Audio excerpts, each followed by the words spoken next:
ওম নমঃ ভগবতে বাসুদেবায়। শ্রীমদ্ ভগবদ গীতা দ্বিতীয় অধ্যায় শ্লোক নং 7।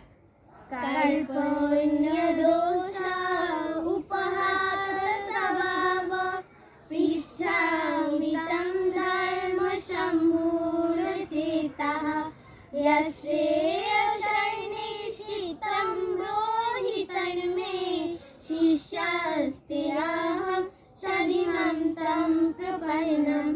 অনুবাদ: কার্পণ্যজনিত দুর্বলতার প্রভাবে আমি এখন কি কর্তব্য বিমূঢ় হয়েছি। আমার কর্তব্য সম্বন্ধে বিভ্রান্ত হয়ে এখন আমি তোমাকে জিজ্ঞাসা করছি, কি করা আমার পক্ষে শ্রেয়স্কর। এখন আমি তোমার শিষ্য, সর্বতোভাবে তোমার শরণাগত। দয়া করে আমাকে শিক্ষা দাও। হরে কৃষ্ণ।